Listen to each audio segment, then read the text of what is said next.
नमस्कार दोस्तों, यह कक्षा 12 की हिस्ट्री की पार्ट फर्स्ट एनसीईआरटी की न्यू वाली पुस्तक है और इसमें अपना चल रहा है दूसरा पार्ट।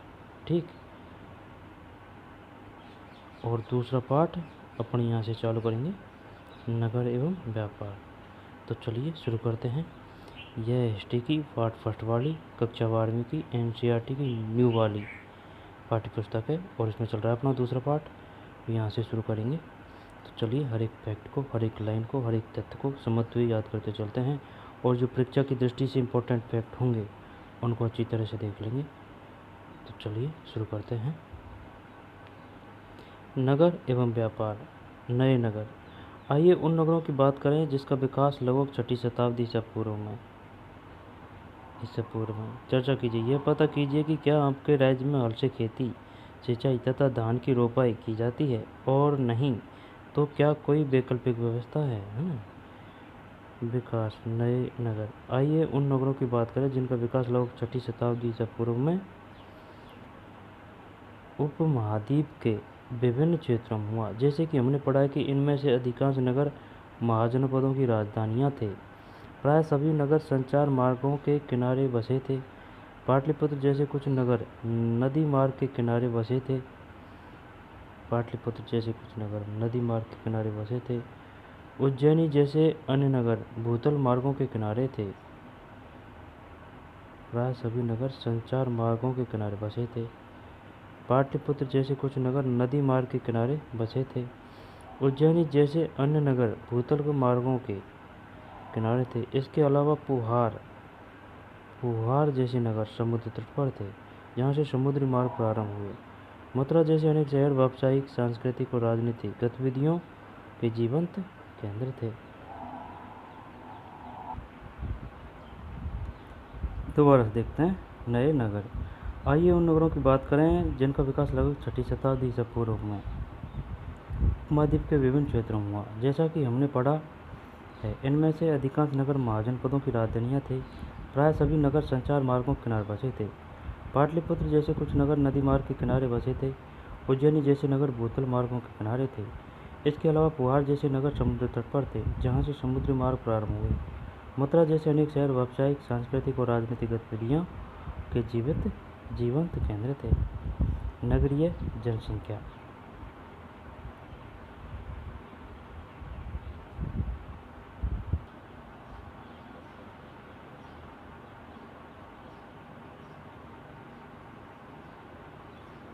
नगरीय जनसंख्या। संभ्रांत वर्ग और शिल्पकार। हमने पढ़ा है कि शासक वर्ग और राजा किलेबंद नगरों में रहते थे। यद्यपि इनमें से अधिकांश स्थलों पर व्यापक रूप से खुदाई करना संभव नहीं है, क्योंकि आज भी इन क्षेत्रों में लोग रहते हैं। हड़प्पा शहरों से भिन्न,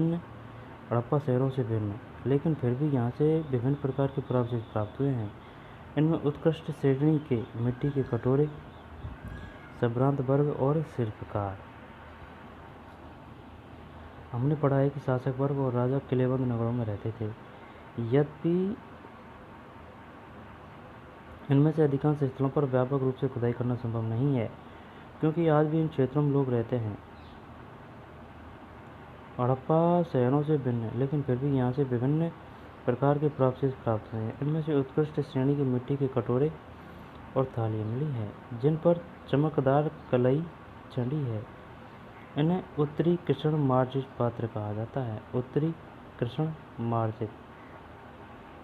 जाता है। संभवतः इनका प्रयोग अमीर लोग किया करते हैं। साथ ही सोने, चांदी, कांस्य, तांबे, हाथी दांत, शीशे जैसे तरह तरह के पदार्थों के बने गहने, उपकरण, हथियार, बर्तन, सीप और पक्की मिट्टी मिली है। द्वितीय शताब्दी से पूर्व आते आते हमें कई नगरों में छोटे दानात्मक अभिलेख प्राप्त होते हैं। इनमें दाता के नाम के साथ साथ प्राय उसके व्यवसाय का भी उल्लेख होता है। इनमें नगरों में रहने वाले धोबी,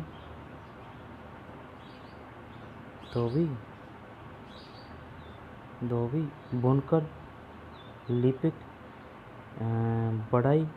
बढ़ई, कुम्हार, स्वर्णकार, लोहाकार, अधिकारी, धार्मिक, गुरु, व्यापारी और राजाओं के बारे में विवरण लिखे होते हैं। कभी कभी उत्पादकों और व्यापारियों की संख्या का उल्लेख मिलता है, जिन्हें श्रेणी कहा गया है। कभी कभी उत्पादकों और व्यापारियों के संघ का उल्लेख मिलता है जिन्हें श्रेणी कहा गया है। यह श्रेणी संभवतः पहले कच्चे माल को खरीदती थी, फिर उनसे सामान तैयार कर बाजार में बेच देती थी। कभी कभी उत्पादकों और व्यापारियों के संघ का उल्लेख मिलता है जिन्हें श्रेणी कहा गया है। ये श्रेणी संभवतः पहले कच्चे माल को खरीदती थी, फिर उनसे सामान तैयार कर बाजार में बेच देती थी। यह संभवतः शिल्पकारों ने नगर में रहने वाले संभ्रांत लोगों की बढ़ती मांग को पूरा करने के लिए कई प्रकार के लोहे उपकरणों का प्रयोग किया हो। क्वेश्चन आएगा, बताइए श्रेणी से आप क्या समझते हैं। यहाँ पर श्रेणी क्या था। कभी कभी उत्पादकों और व्यापारियों के संघ का उल्लेख मिलता है जिन्हें श्रेणी कहा गया है। यह श्रेणी संभवतः पहले कच्चे माल को खरीदती थी, ठीक, फिर उनसे सामान तैयार कर बाजार में बेच देती थी। यह संभव है कि शिल्पकारों ने नगर में रहने वाले संभ्रांत लोगों की बढ़ती मांग को पूरा करने के लिए कई प्रकार के लोहे उपकरणों का प्रयोग किया हो। उपमहाद्वीप और उसके बाहर का व्यापार। उपमहाद्वीप और उसके बाहर का व्यापार।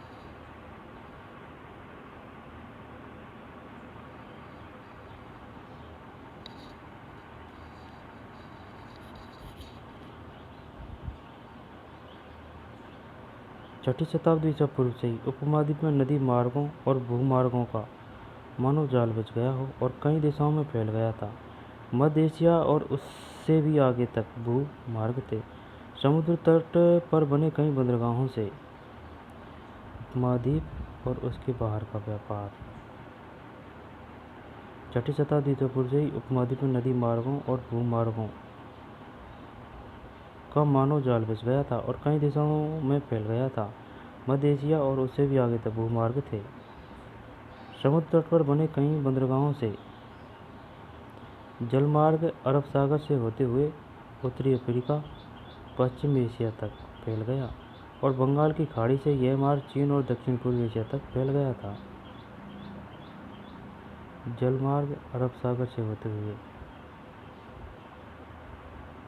उत्तरी अफ्रीका, पश्चिम एशिया तक फैल गया और बंगाल की खाड़ी से यह मार्ग चीन और दक्षिण पूर्व एशिया तक फैल गया था।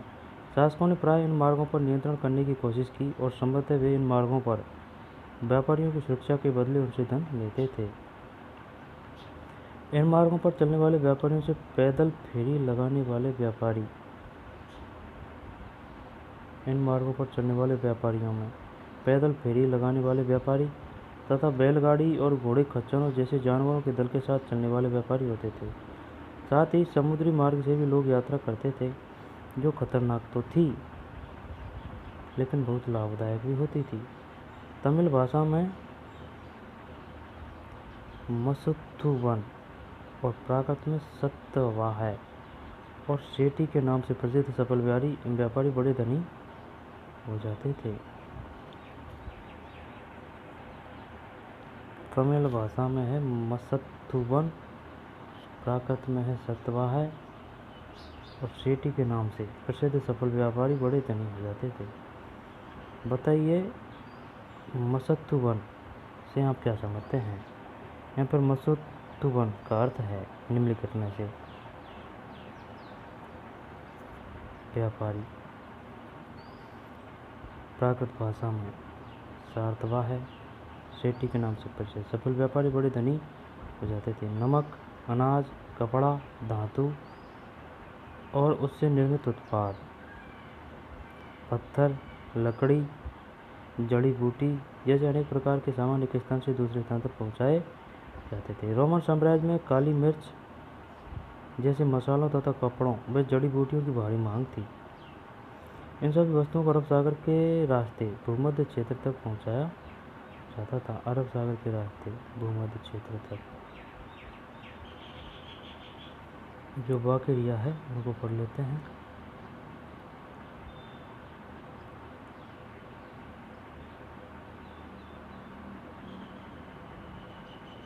नए नगर है ना। पाटलिपुत्र का इतिहास। प्रत्येक नगर का अपना इतिहास था। उदाहरण के तौर पर पाटलिपुत्र का विकास पाटलीग्राम नाम के एक गांव से हुआ। फिर 5वीं सदी ईसा पूर्व में मुगल शासकों ने अपनी राजधानी राजगाह, अपना राजगृह बोलते हैं, वो पहले राजगाह था, राजगाह से हटाकर इसे बस्ती में लाने का निर्णय किया और इसका नाम बदल दिया। 4वीं शताब्दी ईस्वी पूर्व तक आते आते यह मौर्य साम्राज्य की राजधानी और एशिया के सबसे बड़े नगरों में से एक बन गया।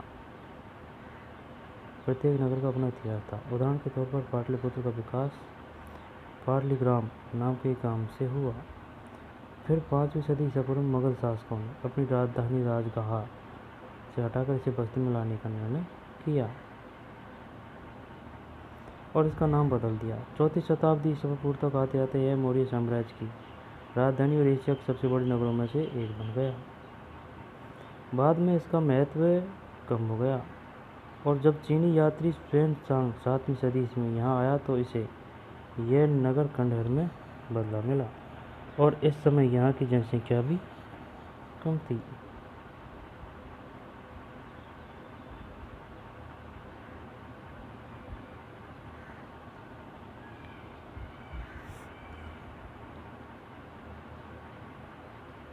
ये बताइए 7वीं सदी ईस्वी में कौन सा चीनी यात्री आया था?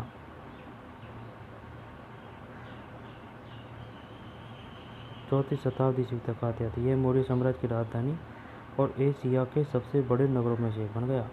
बाद में इसका महत्व कम हो गया और जब चीनी यात्री xuanzang 7वीं सदी में यहाँ आया तो इसे यह नगर खंडहर में बदला मिला और उस समय यहाँ की जनसंख्या भी कम थी। xuanzang 7वीं सदी में आया था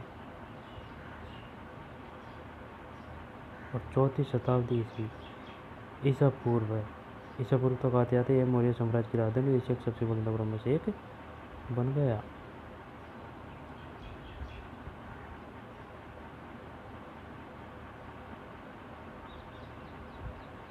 अब है भाई साहब पाटलिपुत्र का इतिहास, है ना।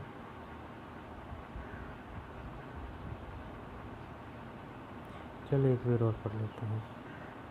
प्रत्येक नगर का अपना इतिहास था। उदाहरण के तौर पर पाटलिपुत्र का विकास पाटलीग्राम नाम के एक गांव से हुआ। फिर 5वीं सदी ईसा पूर्व में मुगल शासकों ने अपनी राजधानी राजगाह से हटाकर इसे बस्ती में लाने का निर्णय किया और इसका नाम बदल दिया। 4वीं शताब्दी ईसा पूर्व तक आते आते यह मौर्य साम्राज्य की राजधानी और एशिया के सबसे बड़े नगरों में से एक बन गया। बाद में इसका महत्व कम हो गया और जब चीनी यात्री xuanzang 7वीं सदी में यहाँ आया तो इसे यह नगर खंडहर में बदला मिला और इस समय यहाँ की जनसंख्या भी कम थी।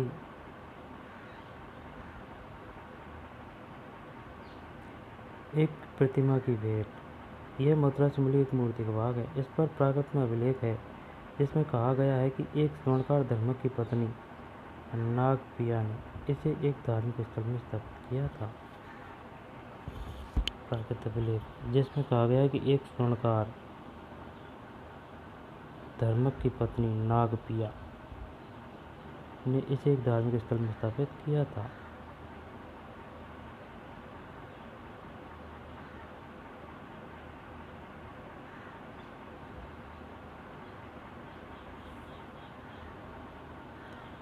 कुछ महत्वपूर्ण राज्य और नगर। पाठ का नाम है राजा किसान और नगर हैं। कुछ महत्वपूर्ण राज्य और नगर। तक्षशिला, कुषाण,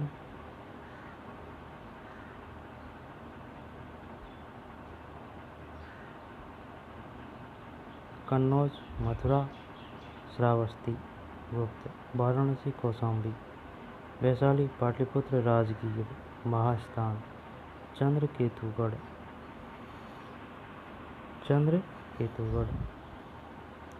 विदिशा, उज्जैनी, सख, भरूकच्छ, सोपारा, पकाटक, पैठन, सातवाहन, धान्यकटक, शिशुपालगढ़,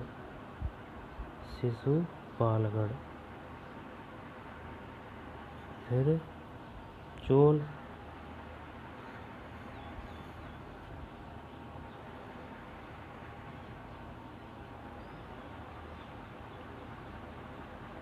पुहार। ये तो स्थल है ना, और ये ब्लैक ब्लैक में ना, ये उस समय रहते थे ना, उनका नाम है। ये चोल साम्राज्य, चेर पांड्य। ये पांड्य इधर है, चेर इधर है, चोल ऊपर है। कोडू मैनाल और पुहार, ये शायद क्या है, ये कुछ महत्वपूर्ण राज्य और नगर।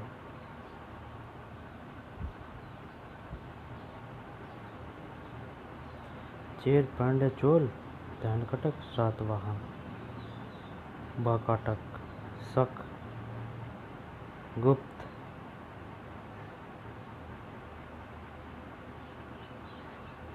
कुषाण, कन्नौज, मथुरा, गुप्त, श्रावस्ती, वाराणसी, कौशाम्बी, श्रावस्ती, वाराणसी, कौशाम्बी, वैशाली,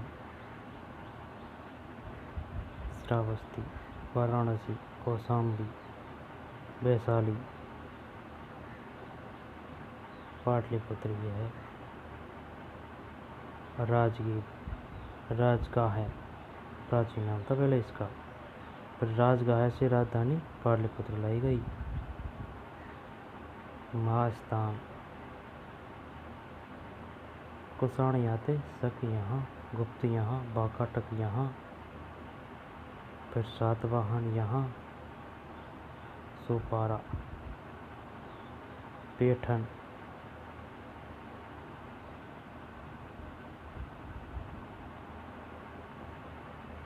चेर, पांड्य, चोल, कोडुमनाल, पुहार, ध्यानकटक, सातवाहन, पेठन, सोपारा, भृगुकक्ष, शक, उज्जैनी, वाकाटक, शिशुपालगढ़, चंद्रकेतुगढ़, महास्थान, विदिशा।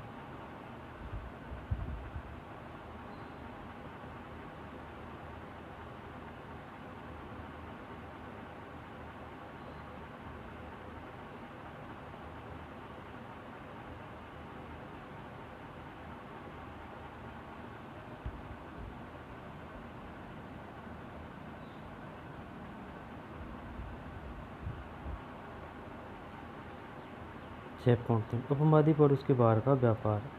छठी शताब्दी ईस्वी पूर्व से उपमहाद्वीप में नदी मार्गों और भूमार्गों का मानव जाल बिछ गया था और कई दिशाओं में फैल गया था। मध्य एशिया और उससे भी आगे तक भूभाग थे, समुद्र तट पर बने कई बंदरगाहों से। उपमहाद्वीप और उसके बाहर का व्यापार। ठीक, छठी शताब्दी ईस्वी पूर्व से उपमहाद्वीप में नदी मार्गों और भूमार्गों का मानव जाल बिछ गया था और कई दिशाओं में फैल गया था। मध्य एशिया और उससे भी आगे तक भूमार्ग थे, समुद्र तल पर बने कई बंदरगाहों से।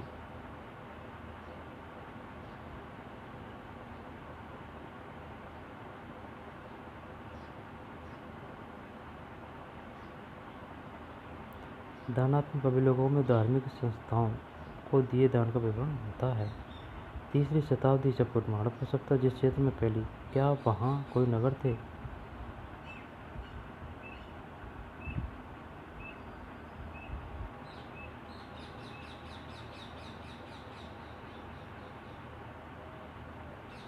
समुद्र तल पर बने कई बंदरगाहों से। जलमार्ग अरब सागर में होते हुए उत्तरी अफ्रीका, पश्चिम एशिया तक फैल गया और बंगाल की खाड़ी से यह मार्ग चीन और दक्षिण पूर्व एशिया तक फैल गया। शासकों ने प्राय इन मार्गों पर नियंत्रण करने की कोशिश की और संभवतः वे इन मार्गों पर व्यापारियों की सुरक्षा के बदले उनसे धन लेते थे। ये वैसे पढ़ लिया पर नहीं है। मसत्तुबन प्राकृत में सातवां है, तमिल भाषा में मसत्तुबन, प्राकृत में सातवां है, सेठी। बताइए व्यापारी को तमिल में क्या बोला जाता है? मसत्तुबन, प्राकृत में सतवा है।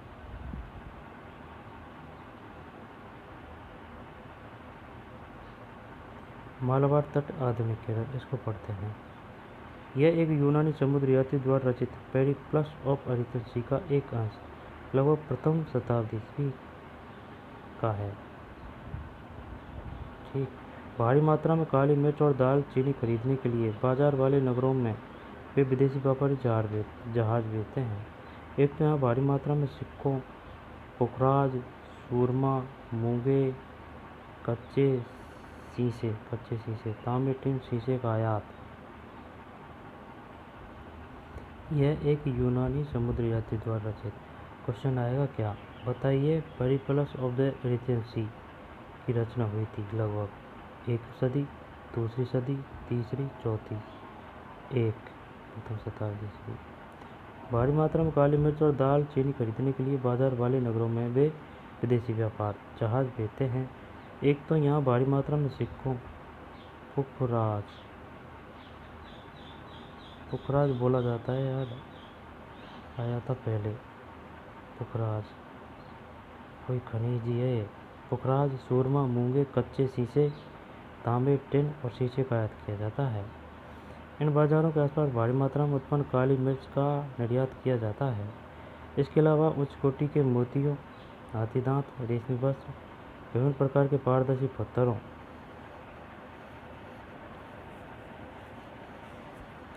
हीरों और काले नग और कछुए की खोपड़ी का भारी हीरों और काले नग और कछुए की खोपड़ी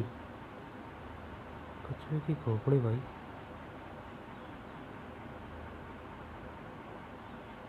भारी मात्रा में आयात होता था।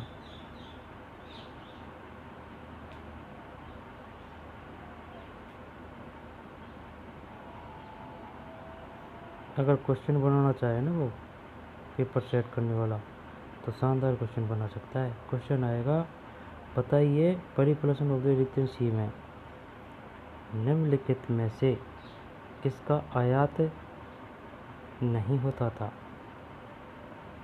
कछुए की खोपड़ी का, हीरों का, है ना, काले नग और कपास का नहीं होता था।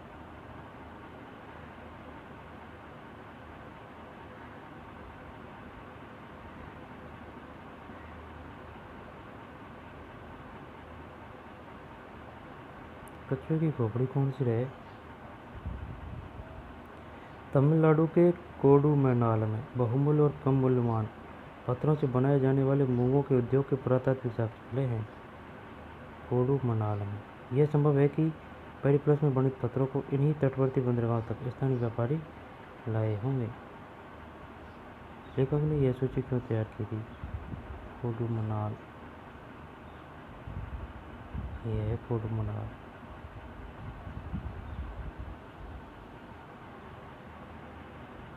धान्य कटक,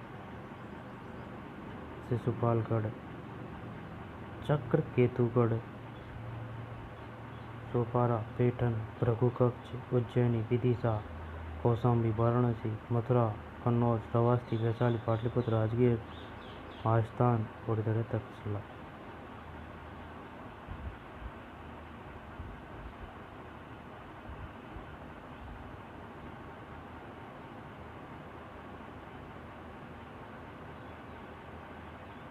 पेरिप्लस यूनानी भाषा का शब्द है जिसका अर्थ है समुद्री यात्रा, और एरिथ्रियन यूनानी भाषा में लाल सागर को कहते हैं। पेरिप्लस यूनानी भाषा का शब्द है जिसका अर्थ है समुद्री यात्रा, और एरिथ्रियन यूनानी भाषा में लाल सागर को कहते हैं। एरिथ्रियन पेरिप्लस यूनानी भाषा का शब्द है, ठीक, जिसका अर्थ समुद्री यात्रा है, और एरिथ्रियन यूनानी भाषा में लाल सागर को कहते हैं। पेरिप्लस का अर्थ है यूनानी भाषा में समुद्री यात्रा, और एरिथ्रियन का अर्थ है लाल सागर। पता ही नहीं था, अपन तो जानते नहीं थे, पढ़ तो लिए, मूवी भी आ गई इस पर, ठीक है ना, लेकिन उसका अर्थ ये होता है।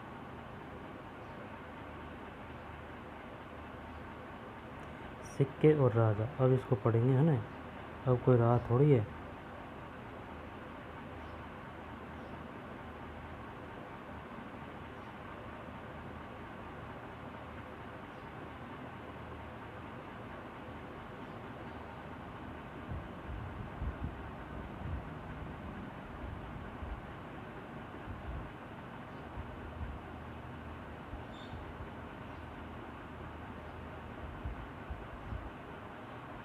सिक्के और राज, इसको पढ़ना है। व्यापार के लिए सिक्के के प्रचलन में विनिमय कुछ हद तक आसान हो गया था। चांदी और तांबे के आज सिक्के 6ठी शताब्दी से पूर्व सबसे पहले डाले गए। किसके? चांदी और तांबे के आहत सिक्के, जिन पर चित्र होता था, लिखावट नहीं होती थी, वो है आहत सिक्के। पूर्वी उपमहाद्वीप में खुदाई के दौरान इस प्रकार के सिक्के मिले हैं। मुद्रा शास्त्रियों ने इनका और अन्य सिक्कों का अध्ययन करके उनके वाणिज्यिक प्रयोग के संभावित क्षेत्रों का पता लगाया है। आहत सिक्के पर बने प्रतीकों को उन विशेष मौर्य वंश जैसे राजवंशों के प्रतीकों से मिलाकर पहचान करने की कोशिश की गई है। तो पता चला है कि इन सिक्कों को राजाओं ने जारी किया था। यह भी संभव है कि व्यापारियों, धनपतियों और नागरिकों ने इस प्रकार के कुछ सिक्के जारी किए हो। शासकों की प्रतिमा और नाम के साथ सबसे पहले सिक्के हिंदी यूनानी शासकों ने जारी किए थे, जिन्होंने द्वितीय शताब्दी से पूर्व में उपमहाद्वीप के उत्तर पश्चिम क्षेत्र पर नियंत्रण स्थापित किया था।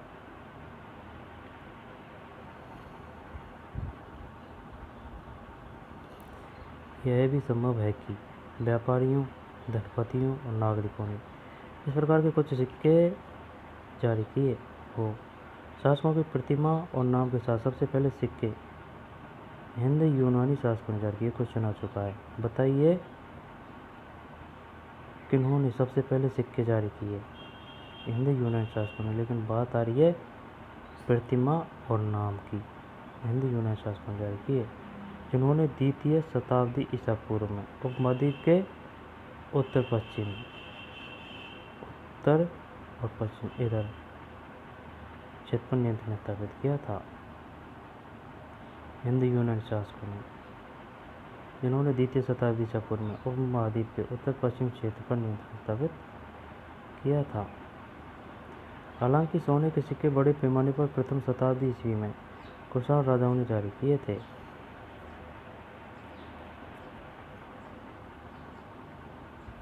हालांकि सोने के सिक्के बड़े पैमाने पर प्रथम शताब्दी ईस्वी में कुषाण राजाओं ने जारी किए थे। उनके आकार और वजन तत्कालीन रोमन सम्राटों तथा ईरान के पारथीन शासकों द्वारा जारी सिक्कों के बिल्कुल समान थे। नाम के साथ तो किया था हिंदू यूनानी, लेकिन सबसे पहले प्रथम में कुषाण राजाओं ने जारी किए सोने के सिक्के।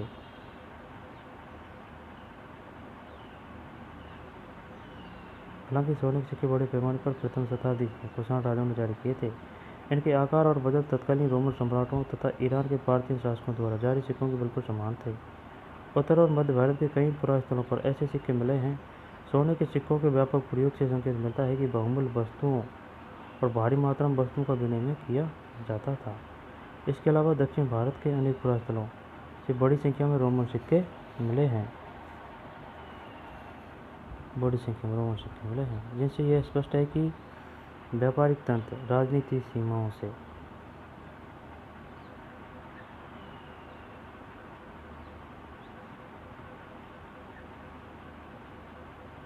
हालांकि एक मिनट है भाई, क्वेश्चन आएगा, बताइए सबसे पहले सोने के सिक्के किन्होंने जारी किए? कुषाणों ने, प्रथम शताब्दी में कुषाणों ने, और नाम के साथ, प्रतिमा और नाम के साथ हिंदू यूनानी शासकों ने द्वितीय शताब्दी से पूर्व में। ठीक है,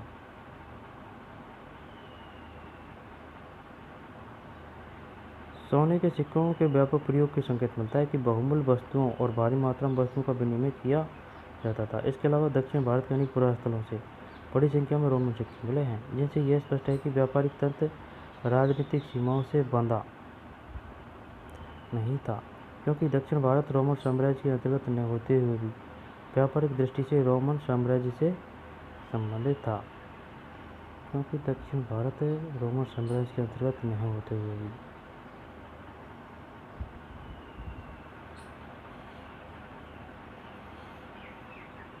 व्यापारिक दृष्टि से रोमन साम्राज्य से संबंधित कनेक्ट था।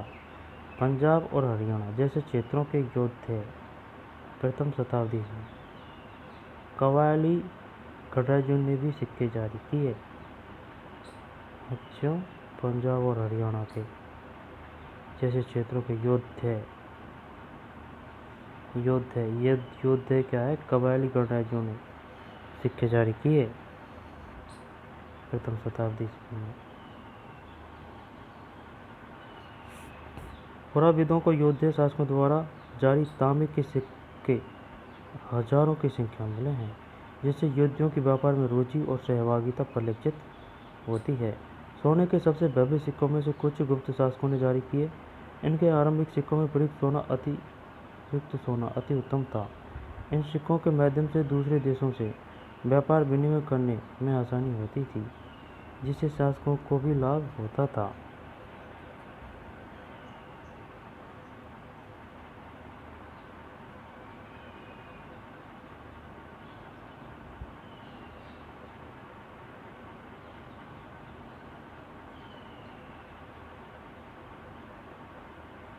सोने के सबसे भव्य सिक्कों में से कुछ गुप्त शासकों ने जारी किए। इनके आरंभिक सिक्कों में प्रयुक्त सोना अति उत्तम था। भव्य सिक्कों में इन सिक्कों के माध्यम से दूर देशों से व्यापार विनिमय करने में आसानी होती थी, जिससे शासकों को भी लाभ होता था। 6ठी शताब्दी ईस्वी से सोने के सिक्के मिलने कम हो गए। छठी, क्या इससे यह संकेत मिलता है कि उस काल में कुछ आर्थिक संकट पैदा हो गया था? इतिहासकार इसे लेकर मतभेद है। कुछ का कहना है कि रोमन साम्राज्य के पतन के बाद दूरवर्ती व्यापार में कमी आई, जिससे उन राज्यों, समुदायों और क्षेत्रों की संपदा पर असर पड़ा जिन्हें दूरवर्ती व्यापार से लाभ मिलता था। उनका कहना है कि इस काल में नए नगरों और व्यापार के नवीन तंत्रों का उदय होने लगा था। उनका यह भी कहना है कि यद्यपि इस काल के सोने के सिक्कों का मिलना तो कम हो गया, लेकिन अभिलेखों और ग्रंथों में सिक्के का उल्लेख होता रहा है।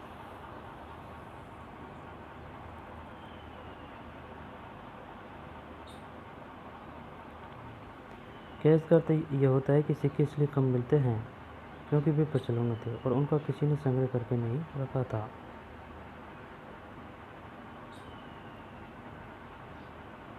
भाई देख, ये बोल रहा है 6ठी शताब्दी ईस्वी से सोने के सिक्के मिलने कम हो गए। क्या इससे यह संकेत मिलता है कि उस काल में कुछ आर्थिक संकट पैदा हो गया था? इतिहासकारों में इसे लेकर मतभेद है। कुछ का कहना है कि रोमन साम्राज्य के पतन के बाद दूरवर्ती व्यापार में कमी आई, जिससे उन राज्यों, समुदायों और क्षेत्रों की संपदा पर असर पड़ा जिन्हें दूरवर्ती व्यापार से लाभ मिलता था। अन्य का कहना है कि इस काल में नए नगरों और व्यापार के नवीन तंत्रों को उदय होने लगा था। उनका यह भी कहना है कि यद्यपि इस काल के सोने के सिक्कों का मिलना तो कम हो गया, लेकिन अभिलेखों और ग्रंथों में सिक्कों का उल्लेख होता रहा है। इसका अर्थ यह हो सकता है कि सिक्के इसलिए कम मिलते हैं क्योंकि वे प्रचलन में थे, उनका किसी ने संग्रह करके नहीं रखा था। आज सबसे स्पष्ट है कि इन सिक्कों पर प्रतीकों को आहत कर उन्हें बनाया जाता है। प्रतीकों को आहत कर उन्हें बनाया जाता था। ये सोने का सिक्का है।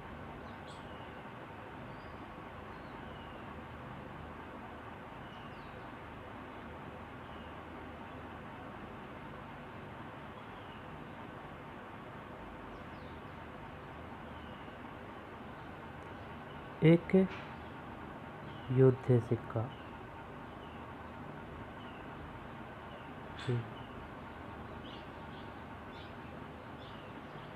ये शायद तांबे का लग रहा है।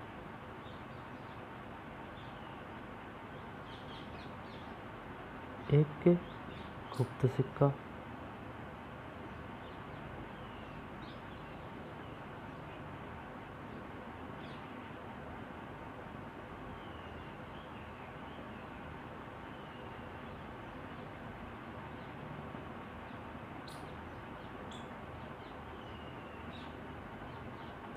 मुद्रा शास्त्र सिक्कों का अध्ययन है। इसके साथ ही उन पर पाए जाने वाले चित्र, लिपि आदि तथा उनकी धातुओं का विश्लेषण और जिन संदर्भों में इन सिक्कों को पाया गया उनका अध्ययन भी मुद्रा शास्त्र के अंतर्गत आता है।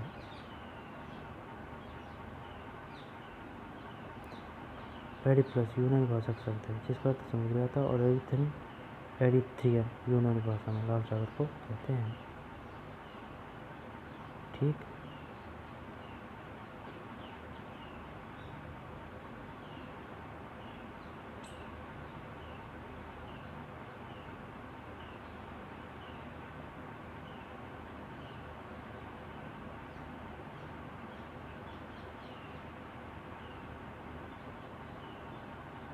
बताइए युद्ध कहाँ युद्धों का कहाँ शासन था? पंजाब और हरियाणा। तांबे के सिक्के हजारों के सिक्के मिलते हैं। पुराविदों को युद्ध इतिहास का द्वारा।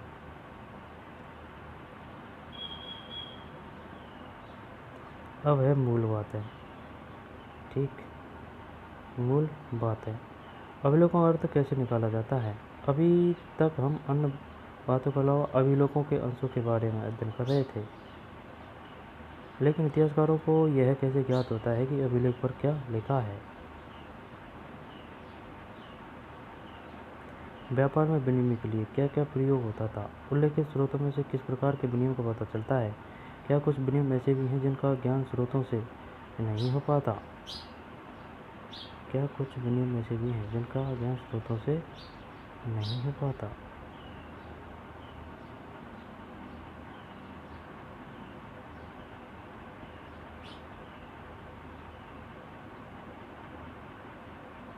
अशोक का एक अभिलेख,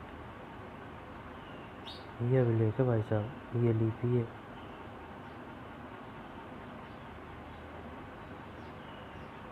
पत्थर है, पत्थर पे या फिर तांबे पे जो लिखावट की गई है ना वो है।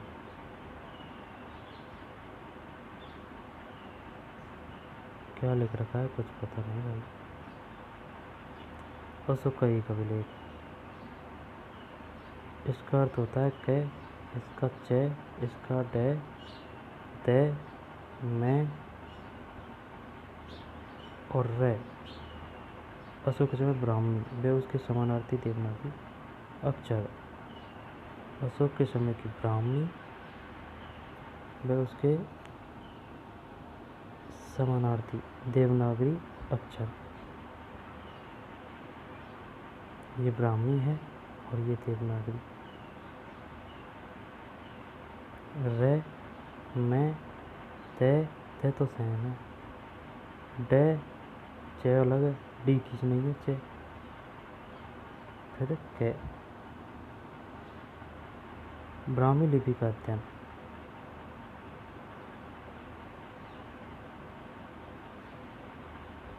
ब्राह्मी लिपि का अध्ययन।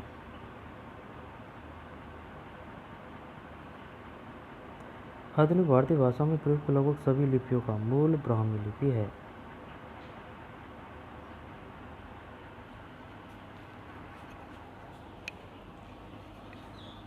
ब्राह्मी लिपि का प्रयोग अशोक के अभिलेख में किया गया है। 18वीं सदी से यूरोपीय विद्वानों ने भारतीय पंडितों की 18वीं सदी से यूरोपीय विद्वानों ने भारतीय पंडितों की सहायता से आधुनिक बंगाली और देवनागरी लिपि में कई पांडुलिपियों का अध्ययन शुरू किया और उनके अक्षरों की प्राचीन अक्षरों के नमूनों से तुलना शुरू की। 18वीं सदी से यूरोपीय विद्वानों ने भारतीय पंडितों की सहायता से आधुनिक बंगाली और देवनागरी लिपि में कई पांडुलिपियों का अध्ययन शुरू किया और उनके अक्षर के प्राचीन अक्षरों के नमूनों से तुलना शुरू की। आरंभिक अभिलेखों का अध्ययन करने वाले विद्वानों ने कई बार यह अनुमान लगाया कि ये संस्कृत में लिखे हैं, जबकि प्राचीनतम अभिलेख वस्तुतः प्राकृत में थे। ये संस्कृत में लिखे हैं जबकि प्राचीनतम अभिलेख वस्तुतः प्राकृत में थे। फिर कई दशकों बाद अभिलेख वैज्ञानिकों के अथक परिश्रम के बाद जेम्स प्रिसेप ने अशोककालीन ब्राह्मी लिपि का 1838 में अर्थ निकाल लिया। जेम्स प्रिसेप ने किसने निकाल लिया भाई अर्थ? जेम्स प्रिसेप ने 1838 में अर्थ निकाल लिया।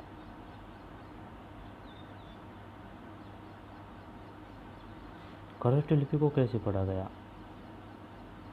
पश्चिमोत्तर के अभिलेखों में प्रयुक्त खरोष्ट लिपि के पढ़े जाने की कहानी अलग है। इस क्षेत्र में शासन करने वाले हिंद यूनानी राजाओं लगभग द्वितीय या प्रथम शताब्दी से पूर्व द्वारा बनाए गए सिक्कों से जानकारी हासिल करने में आसानी हुई। इन सिक्कों में राजाओं के नाम यूनानी और खरोष्टी में लिखे गए। खरोष्टी लिपि को कैसे पढ़ा गया? पश्चिमोत्तर के अभिलेखों में प्रयुक्त खरोष्टी लिपि के पढ़े जाने की कहानी अलग है। इस क्षेत्र में शासन करने वाले हिंद यूनानी राजाओं लगभग प्रथम या द्वितीय शताब्दी है द्वारा बनाए गए सिक्कों से जानकारी हासिल करने में आसान हुई। इन सिक्कों में राजाओं के नाम यूनानी और खरोष्टी में लिखे गए हैं। यूनानी भाषा पढ़ने वाले यूरोपीय विद्वानों ने अक्षरों का मेल किया।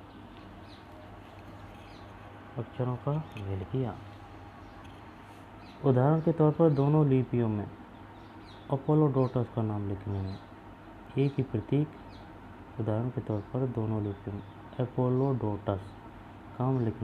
ही प्रतीक मान लीजिए ए प्रयुक्त किया गया। चूँकि प्रिंसेप ने खरोष्टी में लिखे अभिलेखों की भाषा की पहचान प्राकृतिक के रूप में की थी, इसलिए लंबे अभिलेखों को पढ़ना सरल हो गया।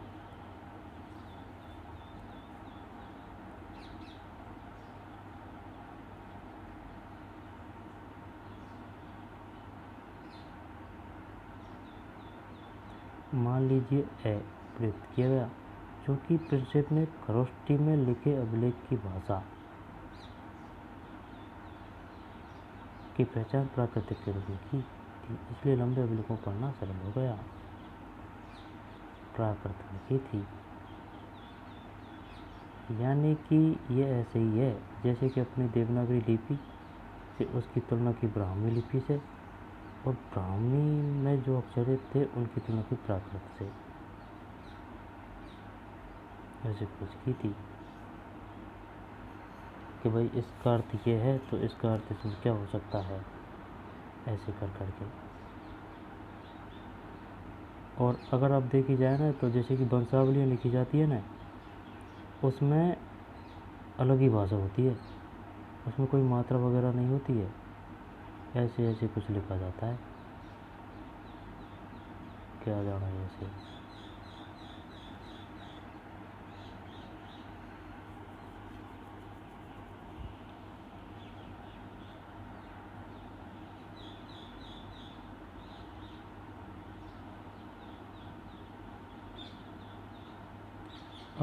अभिलेखों से प्राप्त ऐतिहासिक साक्ष्य।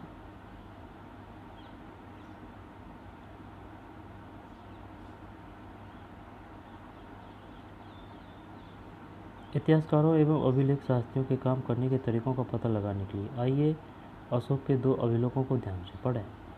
ध्यान देने योग्य बात है कि अभिलेख स्रोत 10 में शासक अशोक का नाम नहीं लिखा है। इसमें अशोक द्वारा अपनाई गई उपाधियों का प्रयोग किया गया है, जैसे कि देवा नाम प्रिय अर्थात देवताओं का प्रिय, और प्रियदर्शी यानी देखने में सुंदर।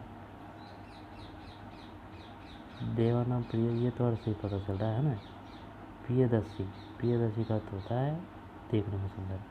अशोक नाम अन्य अभिलेखों में मिलता है जिसमें उनकी उपाधियाँ भी लिखी है। इन अभिलेखों का परीक्षण करने के बाद अभिलेख शास्त्रियों ने पता लगाया कि उनके विषय, शैली, भाषा, पुरालिपि, विज्ञान सब में समानता है। अतः वे इस निष्कर्ष पर पहुँचे कि इन अभिलेखों को एक ही शासक ने बनवाया था। आपने यह भी देखा होगा कि अशोक ने अपने अभिलेखों में कहा है कि उनसे पहले के शासकों ने रिपोर्ट एकत्र करने की व्यवस्था नहीं की थी। यदि अशोक से पहले के उपमहाद्वीप के इतिहास पर विचार करें तो क्या आपको लगता है कि अशोक का यह वक्तव्य सही है? इतिहासकारों को बार बार अभिलेखों में लिखे कथनों का परीक्षण करना पड़ता है ताकि यह पता चल सके कि उनमें लिखा है वह सत्य है, संभव है या फिर अतिशयोक्तिपूर्ण है। सही बात है। क्या आपने ध्यान दिया कि कुछ शब्द ब्रैकेट में लिखे हैं? अभिलेख शास्त्री प्राय वाक्यों के अर्थ स्पष्ट करने के लिए ऐसा करते हैं। यह बड़े ध्यान से करना पड़ता है जिससे कि लेखक का मूल अर्थ बदल न जाए। इतिहासकारों को और भी परीक्षण करने पड़ते हैं। यदि राजा के आदेश यातायात मार्गों के किनारे और नगरों के पास प्राकृतिक पत्थरों पर उत्कीर्ण थे तो क्या वहां से आने जाने वाले लोग उन्हें पढ़ने के लिए उस स्थान पर रुकते थे?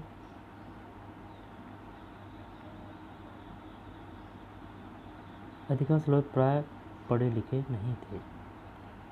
क्या पाटलिपुत्र में प्रयुक्त प्राकृतिक उपमहाद्वीप में सभी स्थानों पर लोग समझते थे? क्या राजा के आदेशों का पालन किया जाता था? इन प्रश्नों के उत्तर पाना सदैव आसान नहीं है। इनमें से कुछ समस्याओं के प्रमाण हमें अशोक के अभिलेख में मिलते हैं। स्रोत 11।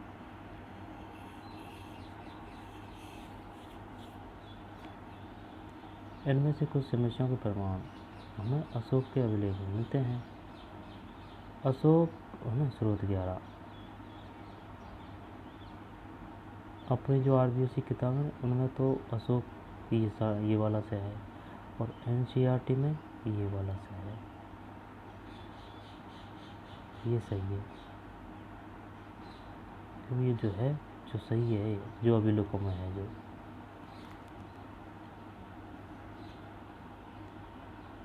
स्रोत 11 जिसकी व्याख्या प्राय अशोक की वेदना के प्रतिबिंब के रूप में की जाती है। साथ ही यह युद्ध के प्रति उनकी मनोवृत्ति में परिवर्तन को भी दर्शाता है। जैसा कि हम आगे पढ़ेंगे, यदि हम अभिलेख के शाब्दिक अर्थ के परे समझने का प्रयास करते हैं तो परिस्थिति और भी जटिल हो जाती है। यदि अशोक के अभिलेख आधुनिक उड़ीसा में प्राप्त हुए हैं, उड़ीसा से प्राप्त हुए हैं, लेकिन उनकी वेदना को परिलक्षित करने वाला अभिलेख वहाँ नहीं मिला है, अर्थात यह अभिलेख उस क्षेत्र में नहीं उपलब्ध है जिस पर विजय प्राप्त की गई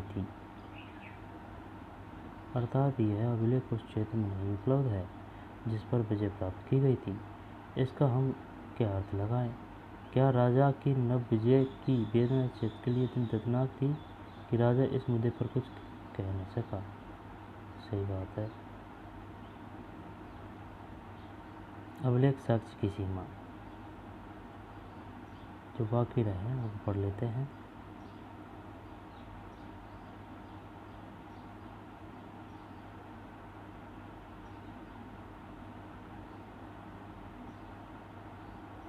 राजा के आदेश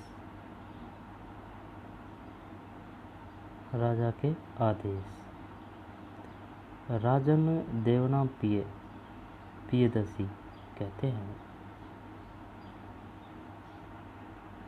राजन देवनाम पियदसी यह कहते हैं, अतीत में मसलों को निपटाने और नियमित रूप से सूचना एकत्रित करने के लिए व्यवस्था नहीं थी, लेकिन मैंने निम्नलिखित व्यवस्था की है। लोगों के समाचार हम तक प्रतिवेदक सदैव पहुँचाएं। लोगों के समाचार प्रतिवेदक सदैव पहुँचाए, चाहे मैं कहीं भी हूँ, खाना खा रहा हूँ, अंतपुर में हूँ, विश्राम कक्ष में हूँ, गौशाला में हूँ, या फिर पालकी में मुझे ले जाया जा रहा हो अथवा वाटिका में हूँ, मैं लोगों के विषयों का निराकरण हर स्थल पर करूँगा। प्रतिवेदक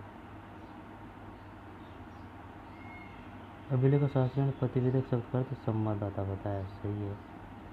आधुनिक संवाददाता की तुलना में प्रतिवेदक के दायित्व कितने बने रहे होंगे? हिंदी यूनानी शासक मेनांडर का एक सिक्का।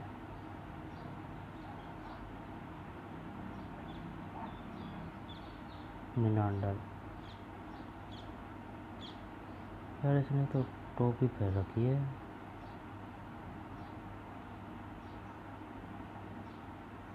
टोपी या फिर कुछ पगड़ी जैसा है। मेनांडर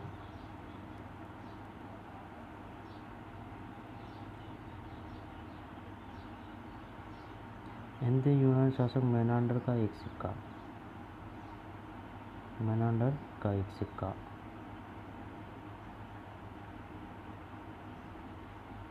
हिंदी यूनानी शासक मेनांडर का एक सिक्का।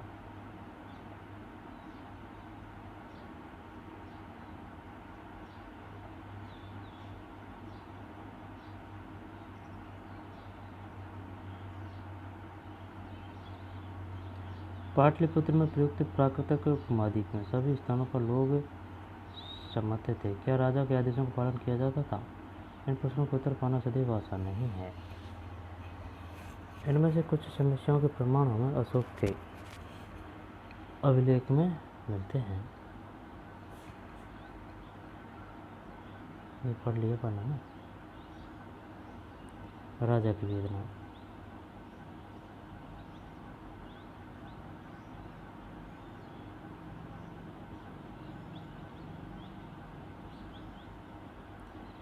जब देवनाम पियदसी ने अपने शासन के 8वें वर्ष पूरे किए तो उन्होंने कलिंग आधुनिक तटवर्ती उड़ीसा पर विजय प्राप्त की। क्वेश्चन इसमें से ऐसे भी आता है, बताइए अशोक ने कौन से वर्ष कलिंग को विजित किया था? 8 वर्ष पूरे किए, तो 8वें वर्ष।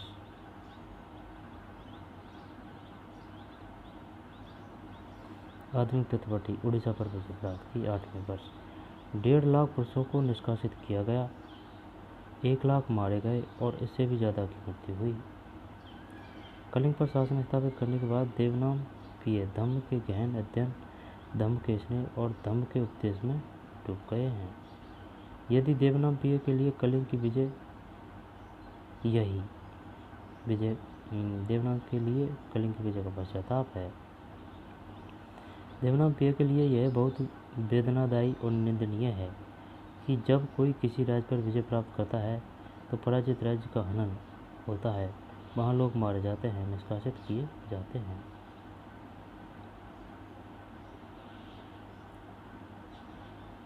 मानचित्र 2 देखिए और अशोक के अभिलेख की प्राप्त स्थिति की चर्चा कीजिए। क्या उनमें कोई एक सा प्रारूप दिखता है? अभिलेख साक्ष्य की सीमा।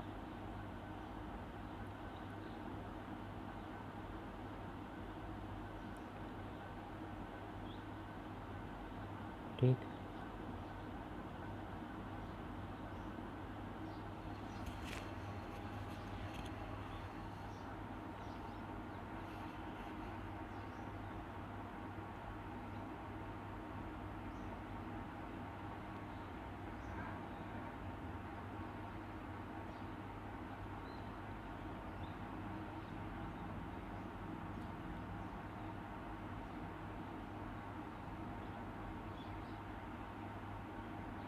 अभिलेख साक्ष्य की सीमा।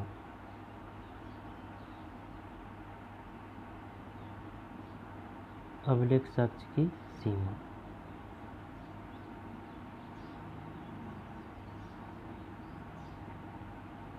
जब आपको यह पता चल गया होगा कि अभिलेखों से प्राप्त जानकारी की भी सीमा होती है। कभी कभी इसकी तकनीकी सीमा होती है। अक्षरों को हल्के ढंग से उत्कीर्ण किया जाता है, जिन्हें पढ़ पाना मुश्किल होता है। साथ ही अभिलेख नष्ट भी हो सकते हैं, जिनसे अक्षर लुप्त हो जाते हैं। इसके अलावा अभिलेखों के शब्दों के शाब्दिक अर्थ के बारे में पूर्ण रूप से ज्ञान हो पाना सदैव सरल नहीं होता, क्योंकि कुछ अर्थ किसी विशेष स्थान या समय से संबंधित होते हैं।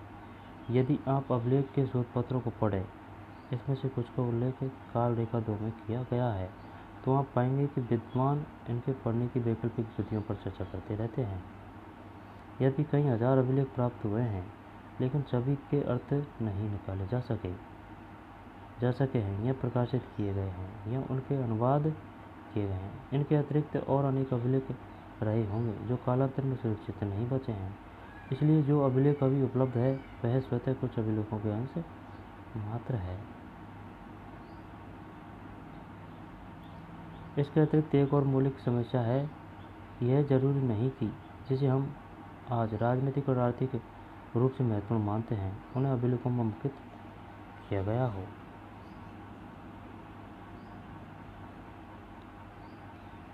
उदाहरण के तौर पर खेती की दैनिक प्रक्रिया और रोजमर्रा की जिंदगी के सुख दुख का उल्लेख अभिलेखों में नहीं मिलता है।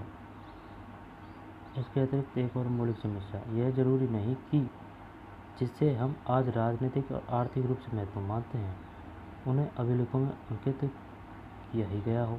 उदाहरण के तौर पर खेती की दैनिक प्रक्रियाएं और रोजमर्रा की जिंदगी के सुख दुख का उल्लेख अभिलेखों में नहीं मिलता है, क्योंकि प्राय अभिलेख बड़े और विशेष अवसरों का वर्णन करते हैं। इसके अलावा अभिलेख हमेशा उन्हीं व्यक्तियों के विचार व्यक्त करते हैं जो उन्हें बनवाते थे। इसलिए इन अभिलेखों में व्यक्त विचारों की समीक्षा अन्य विचारों के परिप्रेक्ष्य में करनी होगी, ताकि अपने अतीत का बेहतर ज्ञान हो सके। अर्थात राजनीतिक और आर्थिक इतिहास का पूर्ण ज्ञान मात्र अभिलेख शास्त्र से ही नहीं मिलता। साथ ही इतिहासकार प्राय प्राचीन और अर्वाचीन दोनों प्रकार के प्रमाणों पर आशंका व्यक्त करते हैं। 19वीं सदी के आखिरी दशकों में और 20वीं सदी के प्रारंभ में इतिहासकार प्रमुख रूप से राजाओं के इतिहास में रुचि रखते थे। 20वीं सदी के मध्य से आर्थिक परिवर्तन विभिन्न सामाजिक समुदायों के उदय के विषय में महत्वपूर्ण बन गए। हाल के दशकों में ऐसे समुदायों के प्रति इतिहासकारों की रुचि बढ़ी है।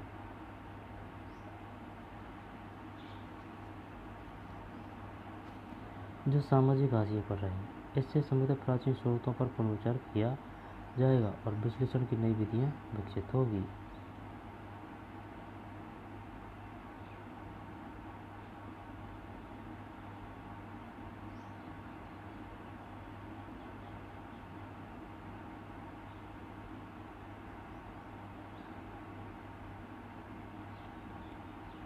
कर्नाटक से प्राप्त एक ताम्रपत्र लेख लगभग 6ठी शताब्दी ईस्वी।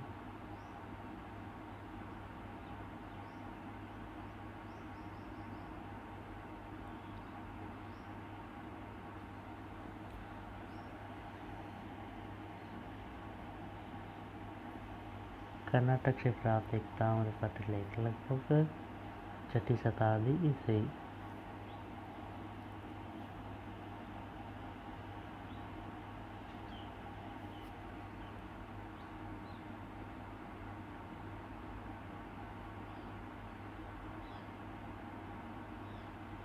छठी शताब्दी ईस्वी। बनावट देख, सजावट देख।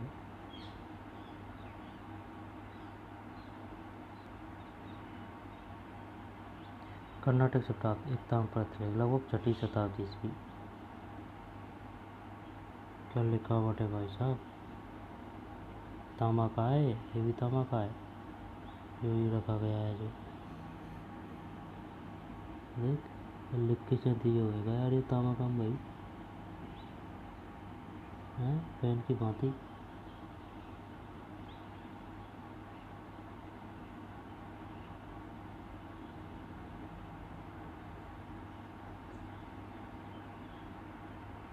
काल रेखा एक प्रमुख राजनीतिक और आर्थिक विकास। प्रमुख राजनीतिक और आर्थिक विकास लगभग 600 से 500 ईसा पूर्व। धान की रोपाई, गंगा घाटी में नगरीकरण, फिर महाजनपद आज सिक्के 600 से 500 ईसा पूर्व।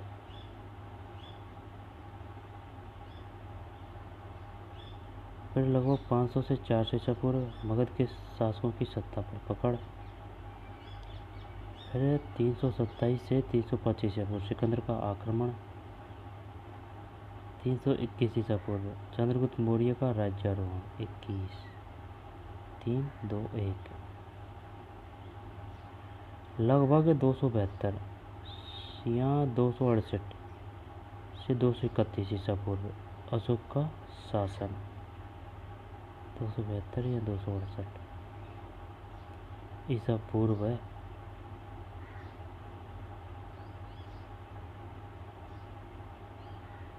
ईसा पूर्व है।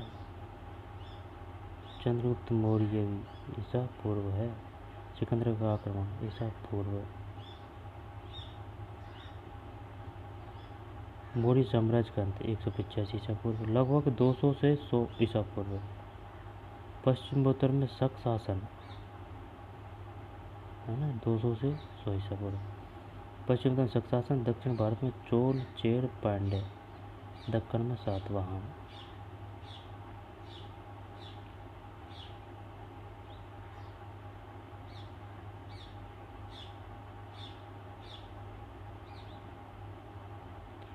पश्चिमोत्तर मध्य एशिया के लोग शासक। रोमन व्यापार, सोने के सिक्के।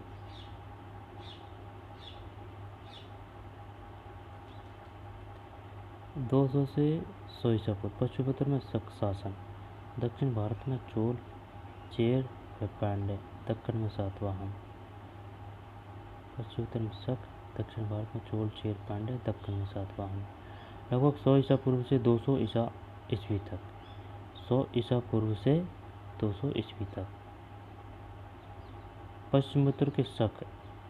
मध्य एशिया के लोग शासक। रोमन व्यापार, सोने के सिक्के। मध्य एशिया के लोग शासक हैं। रोमन व्यापार, सोने के सिक्के। 100 ईसा पूर्व से 200 ईस्वी तक। लगभग 78 ईस्वी कनिष्क का राज्यारोहण।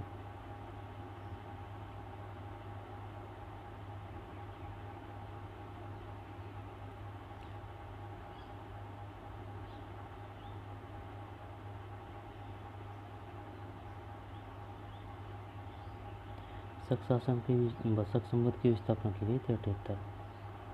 लगभग 100 से 200 ईस्वी सातवाहन शक शासकों द्वारा भूमिदान के अभिलेखीय परिमाण 100 से 200 ईस्वी। लगभग 320 ईस्वी गुप्त शासन का आरंभ और लगभग 335 से 375 समुद्रगुप्त।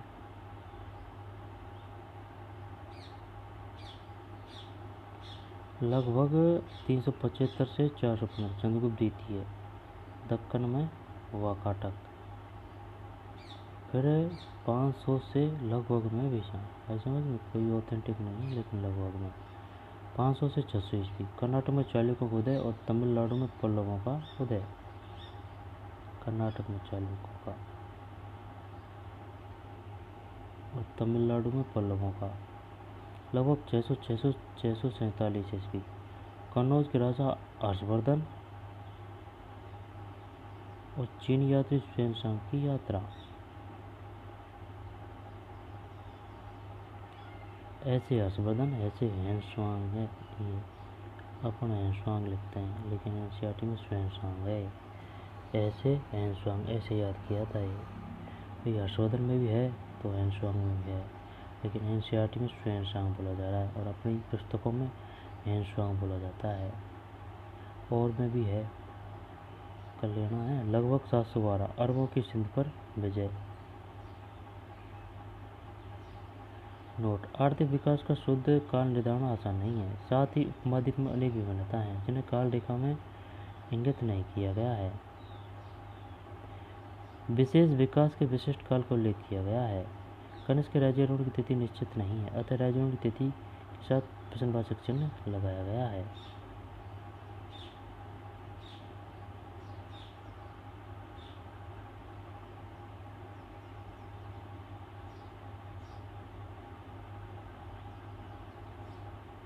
दोबारा से पढ़ लेते हैं। 600 से 500 दान की रोपाई गंगा घाटी में नगरीकरण महाजनपद आहत सिक्के। 500 से 400 मगध के शासकों की सत्ता पर पकड़। 327 से 325 सिकंदर का आक्रमण। 321 चंद्रगुप्त मौर्य का राज्यारोहण। 321 ईसा पूर्व। फिर 272 या 268 से 231 अशोक का शासन। 185 ईसा पूर्व मौर्य साम्राज्य का अंत।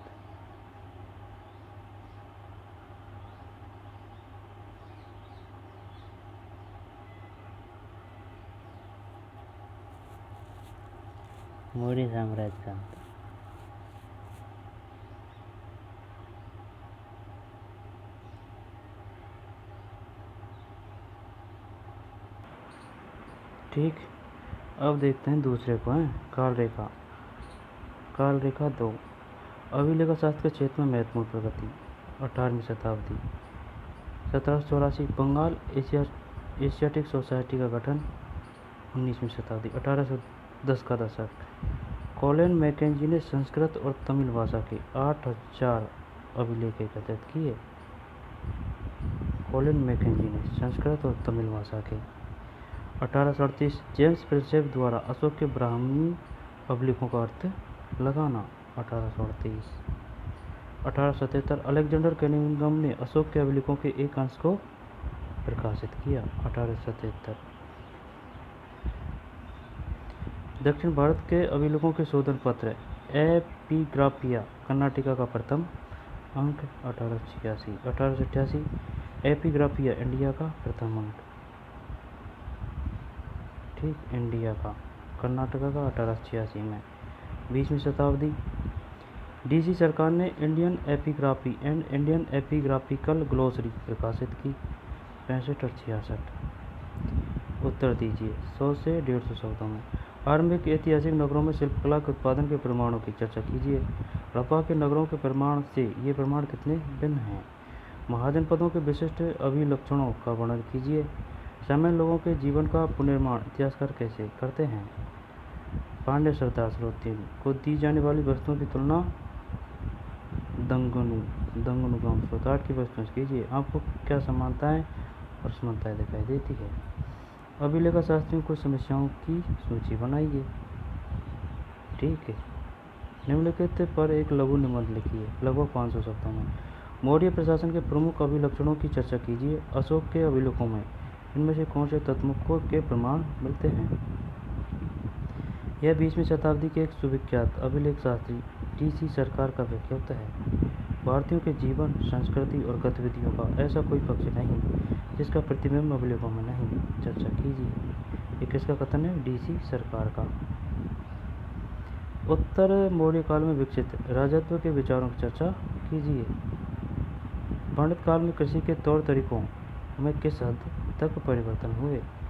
मानचित्र कार्य। मात्र 1 व 2 की तुलना कीजिए और उन महाजन पदों की सूची बनाइए जो मौर्य साम्राज्य में शामिल रहे होंगे। क्या क्षेत्र में अशोक के कोई अभिलेख मिले हैं?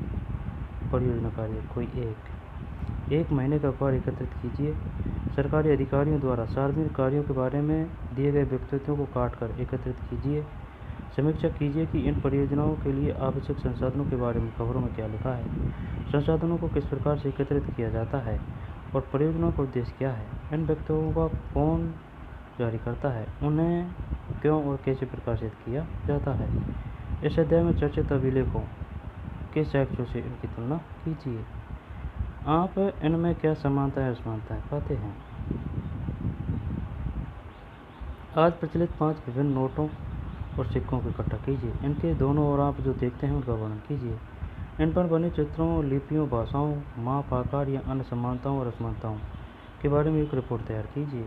इस अध्याय में दर्शित सिक्कों में प्रयुक्त सामग्रियों, तकनीकों, प्रतीकों, उनके महत्व और सिक्कों के संभावित कार्य की चर्चा करते हुए उनकी तुलना कीजिए।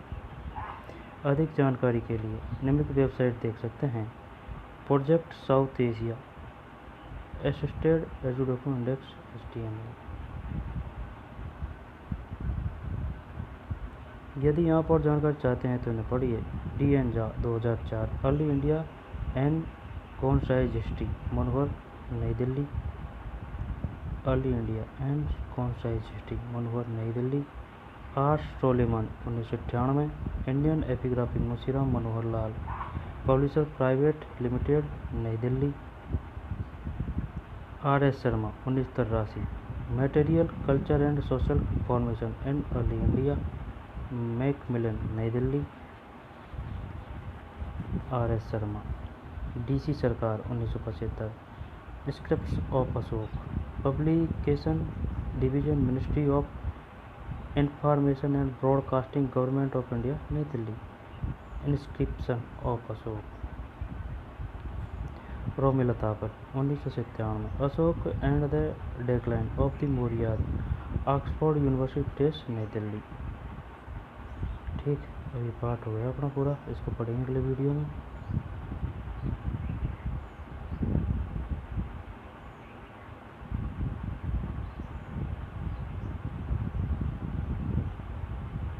D.C. सरकार ने इंडियन एपिग्राफिकल कल्चर प्रकाशित की। D.C. सरकार।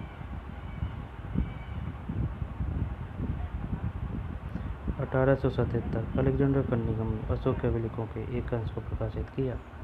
1784, बंगाल एशिया सोसाइटी का गठन। अरबों की सिंध पर विजय।